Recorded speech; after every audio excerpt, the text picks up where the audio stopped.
আসসালামু আলাইকুম, আমি সাব্বির হোসেন নিলয়। আপনারা দেখছেন আমার ইউটিউব চ্যানেল। আজ আমরা জানবো কিভাবে চীন মাত্র কয়েক দশকের মধ্যে একটি সুপার পাওয়ার হয়ে উঠল। চীনের এই অগ্রগতি শুধু তাদের অর্থনীতিই নয়, প্রযুক্তি, সামরিক এবং কূটনৈতিক ক্ষেত্রেও বিশ্বজুড়ে প্রভাব ফেলেছে।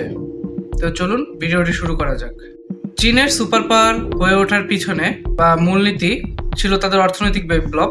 1978 সালে দেং জিয়াওপিং খোলা দরজা নীতি, যা ওপেন ডোর পলিসি নামে পরিচিত, তা চালু করে। এই নীতির মাধ্যমে চীন তাদের অর্থনীতি বৈশ্বিক বাণিজ্যের জন্য খুলে দেন। কৃষি, শিল্প এবং প্রযুক্তি ক্ষেত্রে তারা বড় ভূমিকা রাখতে শুরু করেন। চীনের এই পদক্ষেপ তাদের বৈশ্বিক বাণিজ্যের একটি প্রধান অংশীদার হিসেবে তুলে ধরে। তাদের জিডিপি আশ্চর্যজনকভাবে বাড়তে থাকে। চীন বর্তমানে বিশ্বব্যাপী গ্লোবাল ফ্যাক্টরি হিসেবে পরিচিত। কম মজুরি এবং উচ্চ উৎপাদনশীলতার জন্য অনেক দেশ তাদের পণ্য তৈরি করার জন্য চীনের উপর নির্ভরশীল হয়ে উঠেছে। ইলেকট্রনিক্স থেকে শুরু করে পোশাক, খেলনা এবং গাড়ি, সব কিছুতেই চীন বিশ্ব শীর্ষ স্থান ধরে রেখেছে। চীন কেবল অর্থনীতিতেই নয়, প্রযুক্তিতেও উন্নতি হয়েছে তাদের।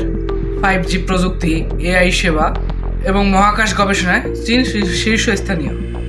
হুয়াওয়ের মতন কোম্পানি এখন বৈশ্বিক প্রযুক্তি ক্ষেত্রে চীনের প্রতিনিধিত্ব করছে।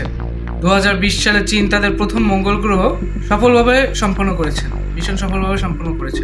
চীনের প্রযুক্তিগত অগ্রগতি তাদেরকে আধুনিক বিশ্বের অন্যতম প্রভাবশালী শক্তি হিসেবে পরিচিত করিয়ে দিচ্ছে।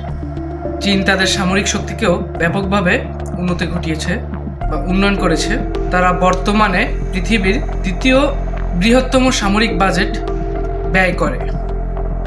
নতুন প্রজন্মের যুদ্ধবিমান, ড্রোন এবং অস্ত্র ব্যবস্থার উন্নয়নের মাধ্যমে তারা নিজেদের সামরিক শক্তিকে সাফল্যের দিকে এগিয়ে নিয়ে যাচ্ছে। কূটনৈতিক দিক থেকেও চীন বড় বড় প্রকল্প, যেমন belt and road initiative BRI এর মাধ্যমে অনেক দেশের সাথে সম্পর্ক গড়ে তুলেছে।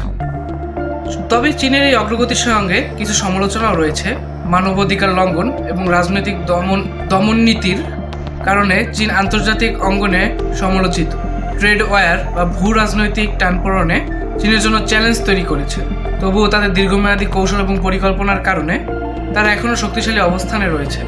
বন্ধুরা, চীনের এই অসাধারণ অগ্রগতির থেকে আমরা অনেক কিছু শিখতে পারি। কঠোর পরিশ্রম, দীর্ঘমেয়াদী পরিকল্পনা এবং উদ্ভাবনী চিন্তাধারা কিভাবে একটি দেশকে সুপার পাওয়ারে পরিণত করে, তা আমরা এর মাধ্যমে জানতে পারি। জলজান্ত উদাহরণই হলো চীন।